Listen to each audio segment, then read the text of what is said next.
Joining us right now, we've got Dr. Raywat Deonandan, an epidemiologist and science communicator at the University of Ottawa. Welcome back. Thank you. All right, so first of all, your reaction to this news.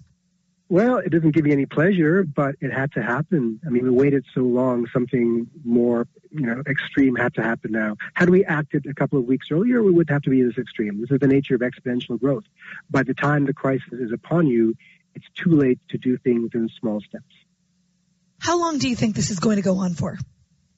What do you mean exactly this? I mean, the disease is going to be with us for a couple of years until the vaccine is well phase penetrated. The phase 2 kind of modifies phase 2 in Ottawa. I think a month, if all goes well, a month, one infection cycle, 28 That's days. It? Maybe, if all goes well, but things might not go well. And after it's over, will people behave themselves? That's critical. And by behave themselves, I mean, will they issue house parties and other kinds of flamboyant behavior? And can we deploy sufficient tools to help them? I understand. I mean, young people are blamed all the time for this because we assume they're having parties and stuff. But often they're just living in crowded environments, and there are frontline workers, they're baristas and so forth. So do we have tools to help them distance and so forth? Can we deploy the tools so that employers can give people sick days off if they're not feeling well? Can we fix our testing regimen? That's broken right now, and better contact tracing, etc. We got a month to do that. So if we can do those things, then this might only take 1 month.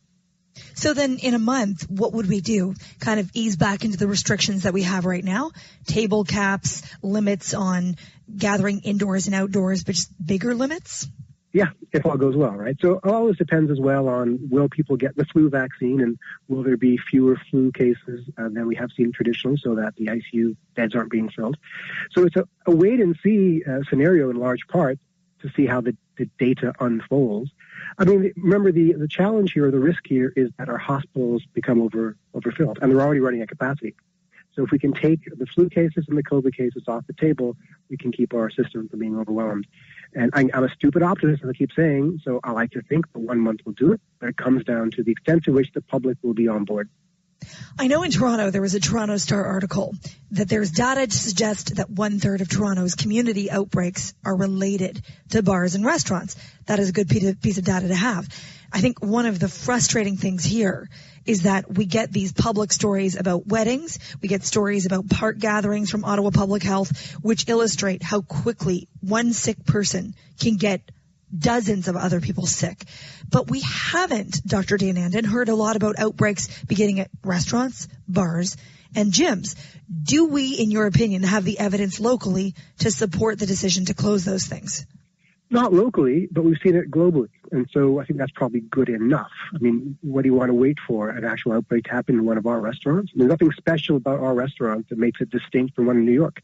And, the CDC has shown that a majority or a very large proportion of positive cases have been to a restaurant in the last 2 weeks. Toronto contact tracing has shown about 44% are linked epidemiologically to some sort of indoor gathering like a bar or restaurant. It's not conclusive, but it's suggestive. I'm not sure what the threshold of evidence is needed to pull that trigger. I think we're there.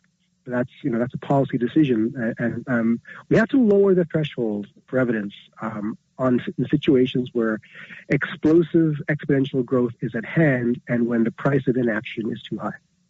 But is there I guess what I'm wondering, is there any difference between cities like Toronto and Ottawa? One reporter today kind of cited the fact that in Toronto, we've seen pictures of bars that are bustling with a lot of people. Is it possible that that city just has different habits that would change the way there's community transmission? I'm not trying to say they're party animals and we're not. That plays into an Ottawa versus Toronto stereotype. But I'm actually wondering how much that matters.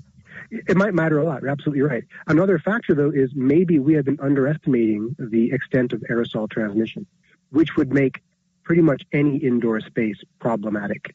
And it has nothing to do with whether or not the bars are following the guidelines, which I'm sure most of them are.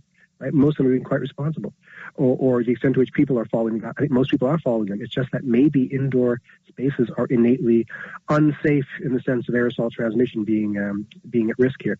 So if that's the case, we drive down the numbers, then redeploy carefully, and then rinse and repeat until the vaccine arrives. At what point could this turn into an Italy or a New York scenario? The reason I bring that up is because the Premier himself named those places and said, we're on track for that. Yeah, I mean, certain parts for sure. Toronto could be a Madrid. Ottawa, I don't think so. We haven't got that density and that population size. But our big urban centers are at risk for that. Again, I'm stupidly an optimist. I think the Canadian behavioral patterns are a bit different. So we're not headed that way. We have lesser population density in general, and our winters are a bit more, so we say, non-conducive to most kinds of socializing. So if we are going to gather indoors, it probably won't be in mass gatherings. But we could be there. Anything's possible. We have to plan for the worst case. Is there any value to some ideas that are being knocked around of locking down the most at-risk people, seniors and people with serious health problems, so that other things don't have to lock down as much? Or is that complete nonsense?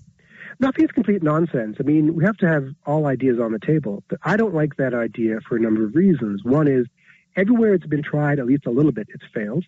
And how do you identify who the vulnerable are? We know the elderly are. We know the hypertensive are. We know the obese are. We know the diabetic are. That's like 2/3 of our population already. And third is, how do you segregate society along those lines? We live in an integrated society. Young people live with old people. Do teenagers now have to live in a group home while their parents live elsewhere? I don't know how it will work. So my response to those who always propose this is, show me a plan to how to enact it, and I will give it serious consideration, because everything must be on the table. I've just seen, vague conversations of that nature without any serious consideration of the details. Interesting. All right, Dr. Deonandan, great to have you on the show. I'm sure we'll chat again soon. Happy Thanksgiving to you and your family. Thank you. I'm walking my dog right now. He says thank you. Well, I meant your human family, but sure, to your dog family as well. To your dog family as well. Thank you so much, and we'll talk soon. Bye-bye. Dr. Raywat Deonandan, epidemiologist and science communicator at the University of Ottawa.